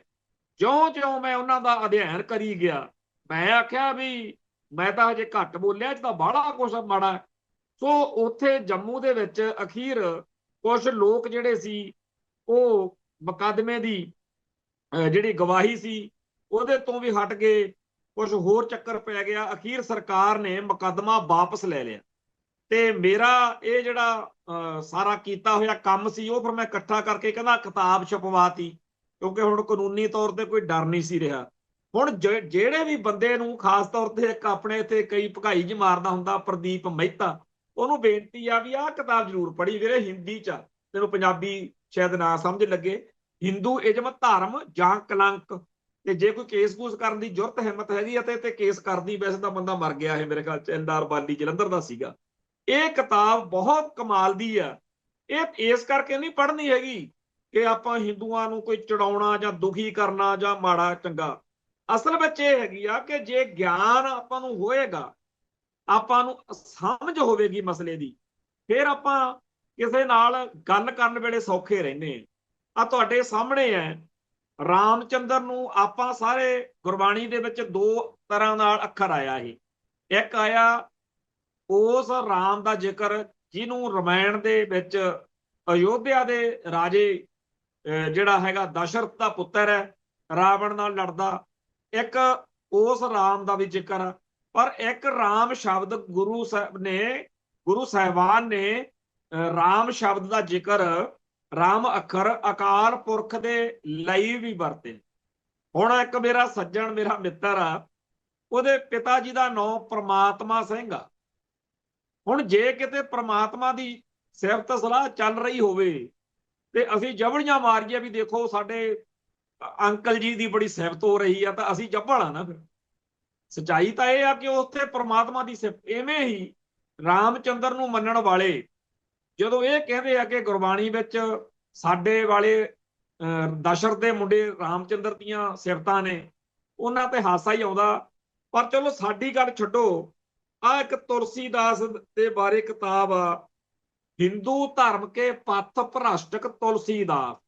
ਹਿੰਦੂਆਂ ਨੂੰ ਕਰਾਹੇ ਪਾਉਣ ਵਾਲਾ, ਹਿੰਦੂਆਂ ਨੂੰ ਉੱਲੂ ਬਣਾਉਣ ਵਾਲਾ, ਹਿੰਦੂਆਂ ਨੂੰ ਮਿਸਗਾਈਡ ਕਰਨ ਵਾਲਾ। ਇੰਗਲਿਸ਼ ਵਿੱਚ ਵੀ ਕਿਤਾਬ ਇਹ, ਇੱਕ ਕਿਤਾਬ ਅੰਗਰੇਜ਼ੀ 'ਚ ਵੀ ਆ, ਮਿਸਗਾਈਡਰ ਆਫ ਹਿੰਦੂ ਸੁਸਾਇਟੀ ਤੁਲਸੀਦਾਸ। ਇਸ ਕਿਤਾਬ ਦੇ ਵਿੱਚ ਇਹ ਤੱਤ ਕੱਢਿਆ ਗਿਆ ਕਿ ਭਾਈ ਜਿਹੜਾ ਤੁਲਸੀਦਾਸ ਸੀ, ਇਹਨੇ ਰਾਜੇ ਰਾਮਚੰਦਰ ਨੂੰ ਭਗਵਾਨ ਰਾਮਚੰਦਰ ਬਣਾਤਾ।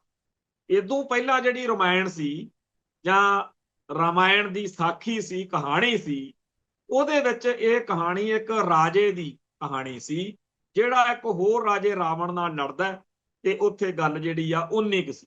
ਪਰ ਤੁਲਸੀਦਾਸ ਨੇ ਨਵੇਂ ਸਿਰਿਓਂ ਇਸ ਕਹਾਣੀ ਨੂੰ ਭਗਵਾਨ ਦੀ ਲੀਲਾ ਬਣਾ ਕੇ ਪੇਸ਼ ਕਰਤਾ। ਇਹ ਕਿਤਾਬ ਜਿਹੜੀ ਆ ਇਹਨਾਂ ਨੇ ਲਿਖੀ। ਹੁਣ ਜਿਹੜੀ ਆਪਾਂ ਅੱਗੇ ਕਈ ਵਾਰੀ ਗੱਲ ਕੀਤੀ ਆ ਸਰਤਾ ਮੁਕਤਾ ਰੀਪ੍ਰਿੰਟ, ਇਹ ਤਾਂ ਮੈਂ ਆ ਕਹਿੰਦਾ ਵੀ ਸਾਰੇ ਜਾਣੇ ਇਹਦੇ 15 ਕਿਤਾਬਾਂ ਦਾ ਸੈੱਟ ਵਾ। ਇਹ ਹਰੇਕ ਸਿੱਖ ਦੇ ਘਰੇ ਹੋਣੀ ਚਾਹੀਦੀ ਹੈ। ਇਹ ਦਿੱਲੀ ਪ੍ਰੈਸ ਵਾਲੇ ਜਿਹੜੇ ਨੇ E3 ਝੰਡੇ ਵਾਲਾ, ਨਿਊ ਦਿੱਲੀ 110055, ਇਹਦਾ ਐਡਰੈਸ ਆ ਜਿੱਥੋਂ ਇਹ ਮੰਗਵਾਈਆਂ ਜਾ ਸਕਦੀਆਂ ਨੇ। ਤੇ ਇਹ ਉਹਨਾਂ ਨੂੰ ਲਿਖ ਕੇ ਪਾ ਦੇਵੇ ਵੀ ਸਰਤਾ ਮੁਕਤਾ ਰੀਪ੍ਰਿੰਟ ਦਾ ਜਿੰਨਾ ਸੈੱਟ ਵਾ ਜੀ ਉਹ ਸਾਨੂੰ ਭੇਜ ਦਿਓ। ਸਰਤਾ ਮੁਕਤਾ ਰੀਪ੍ਰਿੰਟ E3 ਤੋਂ ਬਾਅਦ ਝੰਡੇ ਵਾਲਾ, ਨਿਊ ਦਿੱਲੀ 110055, ਇਸ ਐਡਰੈਸ ਤੇ ਇਹ ਕਿਤਾਬਾਂ ਸਾਰੀਆਂ ਮੰਗਾਉਣੀਆਂ ਚਾਹੀਦੀਆਂ ਨੇ। ਮੈਂ ਗਰੰਟੀ ਦਿੰਦਾ ਕਿ ਜਦੋਂ ਤੁਸੀਂ ਆ ਸਰਤਾ ਮੁਕਤਾ ਜੀ ਦੇ ਸਾਰੇ ਪੜ੍ਹ ਲਏ ਨਾ, ਇਹ 200-300 ਚ ਉਦੋਂ ਆਉਂਦੀ ਸੀ, ਹੁਣ 500 ਦੀ ਹੋ ਗਈਆਂ ਹੋਣੀਆਂ ਇਹ ਕਿਤਾਬਾਂ ਦੀਆਂ। 15 ਕਿਤਾਬਾਂ ਦਾ ਸੈੱਟ ਵਾ। ਬੰਦੇ ਦੇ ਕਪਾਟ ਖੁੱਲ ਜਾਂਦੇ ਆ। ਆਪਾਂ ਨੂੰ ਗੁਰਮਤ, ਆਪਣੇ ਸਿੱਖ ਵਿਦਵਾਨਾਂ ਨੂੰ ਇਹ ਚੀਜ਼ਾਂ ਪੜ੍ਹਨੀਆਂ ਚਾਹੀਦੀਆਂ, ਲਿਖਣੀਆਂ ਚਾਹੀਦੀਆਂ ਨੇ ਸਿੱਖ ਨਜ਼ਰੀਏ ਤੋਂ। ਆਪਾਂ ਸਾਰੀ ਦੀ ਸਾਰੀ ਗੁਰਮਤ ਦੀ ਵਿਆਖਿਆ ਪਿਛਲੇ 100-150 ਸਾਲ ਤੋਂ ਹਿੰਦੂ ਤਵੀ ਨਜ਼ਰੀਏ ਅਨੁਸਾਰ ਕਰ ਰਹੇ ਆ। ਸਿੱਖ ਨਜ਼ਰੀਏ ਅਨੁਸਾਰ, ਗੁਰੂ ਸਾਹਿਬਾਨ ਦੇ ਨਜ਼ਰੀਏ ਅਨੁਸਾਰ ਵਿਆਖਿਆ ਕਰਨੀ ਚਾਹੀਦੀ ਹੈ। ਸਾਨੂੰ ਕਦੇ ਵੀ ਗੁਰੂ ਸਾਹਿਬਾਨ ਨੇ ਕਿਸੇ ਦੇਵੀ ਦੇਵਤੇ ਦੀ ਜਾਂ ਹਿੰਦੂ ਭਗਵਾਨ ਅਵਤਾਰ ਦੀ ਉਪਾਸਨਾ ਕਰਨ ਦੇ ਰਾਹ ਨਹੀਂ ਤੋਰੇ।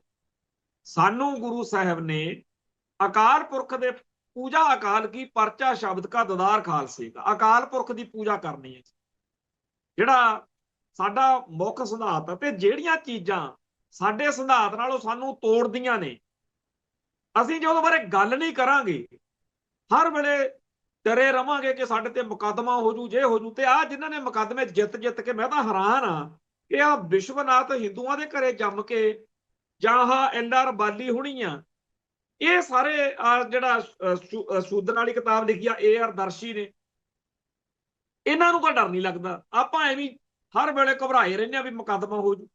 ਮੁਕੱਦਮਿਆਂ ਦੇ ਵਿੱਚ ਹਰ ਵਾਰੀ ਇਹਨਾਂ ਦੀਆਂ ਜਿਹੜੀਆਂ ਲਿਖਤਾਂ ਨੇ ਉਹਨਾਂ ਦੇ ਆਧਾਰ ਤੇ ਇਹ ਬੰਦੇ ਹਾਰ ਜਾਂਦੇ ਆ। ਕੁਛ ਨਹੀਂ ਜੀ ਇਹਨਾਂ ਦੇ ਪੱਲੇ। ਖੈਰ, ਗੱਲ ਜਿਹੜੀ ਚੱਲਦੀ ਸੀ, ਇਹ ਜਦੋਂ ਹਰ ਚੀਜ਼ ਦੀ ਵਿਆਖਿਆ ਜਿਹੜੀ ਆ ਹਿੰਦੂ ਤਵੀ ਨਜ਼ਰੀਏ ਤੋਂ ਕਰੀ ਜਾਏਗੀ, ਜਾਂ ਗ੍ਰੰਥਾਂ ਨੂੰ ਜਾਂ ਹੋਰਨਾਂ ਚੀਜ਼ਾਂ ਨੂੰ ਆਧਾਰ ਬਣਾ ਕੇ ਗੱਲ ਹੋਏਗੀ, ਤਾਂ ਸਾਡਾ ਕੱਖ ਨਹੀਂ ਬਣਨਾ। ਫਿਰ ਚਾਹੇ ਆਪਾਂ ਖਾਲਿਸਤਾਨ ਵੀ ਲੈ ਲਓ, ਜੇ ਆਪਾਂ ਖਾਲਸਾਈ ਸਿਧਾਂਤ ਤੋਂ ਟੁੱਟੇ ਹੋਏ ਹਾਂ, ਫਿਰ ਤਾਂ ਮਨੁੱਖਤਾ ਨੂੰ ਜਲੀਲ ਹੀ ਹੋਣਾ ਪਊ। ਫਿਰ ਤਾਂ ਸਾਡਾ ਵਿਜ਼ਨ, ਸਾਡਾ ਨਜ਼ਰੀਆ ਜਿਹੜਾ, ਉਹਦੇ 'ਚ ਕੋਈ ਫਰਕ ਹੀ ਨਹੀਂ। ਖਾਲਿਸਤਾਨ ਦੀ ਗੱਲ ਤਾਂ ਵਾ ਜੇ ਖਾਲਸਾਈ ਸੱਭਿਆਚਾਰ ਜਿਹੜਾ ਗੁਰੂ ਸਾਹਿਬ ਦੀ ਦਿੱਤੀ ਹੋਈ ਮੱਤ ਵਾ, ਇੱਥੇ ਤਾਂ ਕਹਿੰਦੇ ਜੀ ਤਾਂ ਕੱਟੜਵਾਦ ਹੋ ਗਿਆ। ਫਿਰ ਗੁਰੂ ਸਾਹਿਬ ਕੱਟੜ ਸੀਗੇ ਭਾਈ? ਫਿਰ ਗੁਰੂ ਸਾਹਿਬ ਨੂੰ ਕੀ ਲੋੜ ਸੀ ਜਨੇਊ ਤੋਂ ਨਾ ਕਰਨ ਦੀ? ਗੁਰੂ ਸਾਹਿਬ ਨੂੰ ਕੀ ਲੋੜ ਸੀ ਸੂਰਜ ਗ੍ਰਹਿਣ ਮੌਕੇ ਜਾ ਕੇ ਹਰਿਦੁਆਰ ਉੱਥੇ ਪੰਡਤਾਂ ਨੂੰ ਜਾਂ ਥਾਂ ਥਾਂ ਤੇ ਜਗਨਨਾਥਪੁਰੀ ਜਾਂ ਹੋਰਨਾਂ ਥਾਵਾਂ ਤੇ ਜਾ ਕੇ ਬ੍ਰਾਹਮਣਵਾਦ ਦਾ ਪਖੰਡ ਨੰਗਾ ਕਰਨ ਦੀ? ਇਵੇਂ ਹੀ ਹੋਰਨਾਂ ਥਾਵਾਂ ਤੇ ਜਿੱਥੇ ਜਿੱਥੇ ਗੁਰੂ ਸਾਹਿਬ ਗਏ ਨੇ, ਉਹਨਾਂ ਨੇ ਜਿੱਥੇ ਸਾਨੂੰ ਸਿਧਾਂਤ ਦਾ ਝੰਡਾ ਬੁਲੰਦ ਕਰਕੇ ਰਾਹ ਪਾਇਆ, ਉੱਥੇ ਸਾਨੂੰ ਪੁੱਠੇ ਕੰਮਾਂ ਤੋਂ ਰੋਕਿਆ ਤੇ ਅੱਜ ਅਸੀਂ ਭੱਜ ਭੱਜ ਕੇ ਉਸ ਰਾਹ ਆਪ ਪੈ ਰਹੇ। ਜਿਨ੍ਹਾਂ ਨੇ ਆਪ ਸਿੱਖਾਂ ਨੇ ਦੁਨੀਆ ਨੂੰ ਹੋਰਾਂ ਨੂੰ ਉਸ ਖਲਜਗਣ ਚੋਂ ਕੱਢਣਾ ਸੀ, ਅੱਜ ਆਪਾਂ ਬਹੁਤੇ ਕੰਮ ਸਾਰੇ, ਹਾਲਾਂਕਿ ਸਿੱਖ ਰਹਿਤ ਮਰਦ 'ਚ ਲਿਖਿਆ ਹੋਇਆ ਵੀ ਆਹ ਕੰਮ ਕਰਨੇ ਨਹੀਂ, ਪਰ ਜਦੋਂ ਸਾਡੇ ਧਾਰਮਿਕ ਲੀਡਰ ਦੜ ਵੱਟ ਗਏ, ਸਿਆਸੀ ਭਲਵਾਨ ਵੋਟਾਂ ਦੇ ਚੱਕਰ 'ਚ ਵੀ ਕਿਤੇ ਹਿੰਦੂਆਂ ਦੀ ਵੋਟ ਨਾ ਰਹਿ ਜੇ, ਕੰਮ ਤਾਂ ਉਲਟ ਹੋਇਆ ਪਿਆ। ਆਲੇ ਦੁਆਲੇ ਦੇ ਵਿੱਚੋਂ ਆ ਸਾਰੇ ਜਿਹੜੇ ਨੇ ਹੜ੍ਹ ਦੇ ਮੌਕੇ ਹਰਿਆਣੇ, ਰਾਜਸਥਾਨ ਤੇ ਪੰਜਾਬ ਤੋਂ ਬਾਹਰਲੇ ਇਲਾਕਿਆਂ ਦੇ ਹਿੰਦੂ, ਉਹਨਾਂ ਨੂੰ ਤਾਂ ਕੋਈ ਨਹੀਂ ਲੱਗਦਾ ਹੈਗਾ ਵੀ ਸਿੱਖ ਖਾਲਿਸਤਾਨੀ ਨੇ ਜਾਂ ਹੋਰ ਨੇ। ਸੋ ਇਹ ਗੱਲ ਮੈਂ ਜਿਹੜੀ ਕਹਿ ਰਿਹਾ ਕਿ ਆਉਣ ਵਾਲੇ ਸਮੇਂ ਦੇ ਵਿੱਚ ਸਾਨੂੰ ਆਪਣਾ ਫਰਜ਼ ਨਿਭਾਉਣਾ ਪਊਗਾ। ਸਾਨੂੰ ਸਪਸ਼ਟਤਾ ਦੇ ਨਾਲ ਦੁਨੀਆ ਨੂੰ ਦੱਸਣਾ ਪਊਗਾ ਕਿ ਅਕਾਲ ਪੁਰਖ ਦੀ ਪੂਜਾ ਕਰਨ ਤੋਂ ਬਗੈਰ ਜਿੰਨਾ ਟਾਈਮ ਅਸੀਂ ਆ ਗਧੀ ਗੇੜ ਚੋਂ ਨਹੀਂ ਨਿਕਲਦੇ, ਸਾਡਾ ਗੁਜ਼ਾਰਾ ਨਹੀਂ ਹੋਣਾ। ਇਹ ਗੱਲ ਨਹੀਂ ਕਿ ਬਾਕੀਆਂ ਨੂੰ ਨਫ਼ਰਤ ਕਰਨੀ ਹੈ, ਬਾਕੀਆਂ ਦੇ ਬਾਰੇ ਪਤਾ ਹੋਣਾ ਚਾਹੀਦਾ ਵੀ ਕੀ ਗੱਲ ਠੀਕ ਆ ਤੇ ਕਿਹੜੀ ਗੱਲ ਗਲਤ ਹੈ। ਜਿਹੜੀ ਗੱਲ ਜਿਵੇਂ ਹੈ ਉਵੇਂ ਦੱਸੋ। ਐਵੇਂ ਕਿਸੇ ਬੰਦੇ ਨੂੰ ਰੱਬ ਬਣਾਈ ਜਾਣਾ, ਦਲੀਸ਼ਵਰਾ ਵਾ ਈਸ਼ਵਰਾ, ਜਿਹੜਾ ਦਿੱਲੀ ਦੇ ਤਖਤ ਤੇ ਬੈਠਦਾ ਉਹ ਈਸ਼ਵਰ ਹੁੰਦਾ, ਇਹ ਨਹੀਂ ਹੁੰਦਾ ਹੈ। ਉਹ ਪਹਿਲੀਆਂ ਪਿਛਲੀਆਂ ਸਦੀਆਂ 'ਚ ਚੱਲੀ ਚੁੱਲੀ ਗਿਆ। ਹੁਣ ਸਾਡੇ ਕਈ ਇਸ ਚੱਕਰ ਦੇ ਵਿੱਚ ਹੋਰ ਵੀ ਕਮਲ ਕੁੱਟਣ ਲੱਗੇ ਬੰਦੇ। ਉਹ ਕਹਿੰਦੇ ਨੇ ਕਿ ਬੀਤੇ ਦੌਰ ਵਿੱਚ ਸਾਡੇ ਬੰਦਿਆਂ ਨੇ ਗਲਤ ਪ੍ਰਚਾਰ ਕੀਤਾ। ਮੈਂ ਇਸ ਗੱਲ ਨਾਲ ਤਾਂ ਸਹਿਮਤ ਹਾਂ, ਪਰ ਉਹ ਕਿਸੇ ਸਾਜ਼ਿਸ਼ ਦੇ ਤਹਿਤ ਨਹੀਂ ਹੋਇਆ। ਉਸ ਟਾਈਮ ਸਾਡੇ ਬੰਦਿਆਂ ਦੀ ਸੋਝੀ ਵੀ ਓਡੀ ਕੁ ਸੀ। ਆ ਪਿਛਲੇ ਜਾਣੀ ਕਿ 1920 ਤੋਂ ਲੈ ਕੇ 1984 90 ਤੱਕ ਬਹੁਤਾ ਜਿਹੜਾ ਪ੍ਰਚਾਰ ਆ ਸਾਡੇ ਸਾਧਾ ਬਾਬਿਆਂ ਨੇ, ਡੇਰੇਦਾਰਾਂ ਨੇ ਜਿਹੜਾ ਕੀਤਾ, ਹੁਣ ਵੀ ਕਈ ਕਰਦੇ ਆ, ਉਹ ਬਿਲਕੁਲ ਉਵੇਂ ਆ ਜਿਵੇਂ RSS ਵਾਲੇ ਅੱਜ ਕੱਲ ਜਿਹੜਾ ਆਪਦੇ ਗ੍ਰੰਥਾਂ 'ਚ ਲਿਖੀ ਫਿਰਦੇ। ਬੇਸਮਝੀ ਸਾਡੀ। ਪਰ ਹਰ ਗੱਲ ਜਿਹੜੀ ਆ ਕਦੇ ਨਾ ਕਦੇ ਉਹਦੀ ਟੁੱਟਣੀ ਹੁੰਦੀ ਆ ਤਾਰ। ਤੋਂ ਅੱਜ ਉਹ ਗੱਲ ਸਾਨੂੰ ਸਮਝ ਲੱਗ ਗਈ ਆ। 84 ਮੌਕੇ ਸਾਡੇ ਛੱਤਰ ਫੇਰ ਕੇ ਉਹਨਾਂ ਨੇ ਦੱਸਤਾ ਸਾਨੂੰ ਵੀ ਭਾਈ ਆਪਦਾ ਬੰਦੋਬਸਤ ਕਰ ਲਓ। ਤੋਂ ਜਿਹੜਾ ਇਸ ਖਿੱਤੇ ਦੇ ਵਿੱਚ ਏਸ਼ੀਅਨ, ਇਸ ਖਿੱਤੇ ਦੇ ਵਿੱਚ ਇੱਕ ਨਵਾਂ ਮੁਲਕ ਬਣ ਜਾ ਰਿਹਾ, ਉਹਦਾ ਫਲਸਫਾ ਵੀ ਨਵਾਂ ਹੋਣਾ ਚਾਹੀਦਾ। ਨਵਾਂ ਉਹੀ ਆ ਜਿਹੜਾ ਗੁਰੂ ਸਾਹਿਬ ਨੇ ਦਿੱਤਾ। ਹੁਣ ਅਗਲੇ ਗੁਰੂ ਸਾਹਿਬ ਦੇ ਫਲਸਫੇ ਦੇ ਉੱਤੇ ਬਾਹਮਣਵਾਦ ਦਾ ਲੇਪ ਚਾੜ ਕੇ ਆ ਜਿਹੜੇ ਲੋਕ ਇਸ ਮੌਕੇ ਜਿਨ੍ਹਾਂ ਦੀ ਆਪਾਂ ਗੱਲ ਕੀਤੀ ਆ ਕਿ ਬਹੁਤ ਸਾਰੇ ਸਿੱਖ ਹੋਣਗੇ ਜਿਨ੍ਹਾਂ ਦੇ ਗਾਤਰੇ ਪਾਏ ਹੋਣਗੇ ਪਰ ਖੜੇ ਪੰਜਾਬ ਦੇ ਖਿਲਾਫ ਹੋਣਗੇ, ਪੰਥ ਦੇ ਖਿਲਾਫ ਖੜੇ ਹੋਣਗੇ, ਉਹ ਉਹੀ ਨੇ ਜਿਨ੍ਹਾਂ ਨੂੰ ਬ੍ਰਾਹਮਣਵਾਦ ਵਾਲੀ ਵਿਆਖਿਆ ਜਿਹੜੀ ਆ ਉਹ ਚੰਗੀ ਲੱਗਦੀ ਹੈ, ਜਿਨ੍ਹਾਂ ਨੂੰ ਸਿੱਖੀ ਦੀ ਉਹ ਵਿਆਖਿਆ ਜਿਹੜੀ ਖਾਲਸਾਈ ਸਿਧਾਂਤ ਨੂੰ ਪ੍ਰਗਟਾਉਂਦੀ ਹੈ ਉਹ ਬੁਰੀ ਲੱਗਦੀ ਹੈ।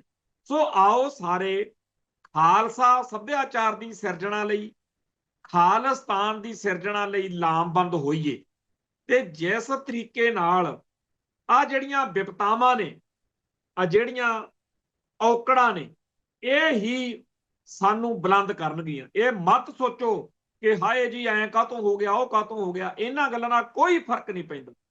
ਜਦੋਂ ਵੀ, ਜਿੱਦਣ ਵੀ ਸਾਡੇ ਉੱਤੇ ਸੌਖਾ ਟਾਈਮ ਆ ਗਿਆ ਨਾ, ਆਪਾਂ ਮਰ ਜਾਣਾ। ਆਪਾਂ ਔਖ ਵਿੱਚ, ਆਪਾਂ ਤਕਲੀਫ ਵਿੱਚ ਵਧੀਆ ਰਹਿੰਦੇ ਆ।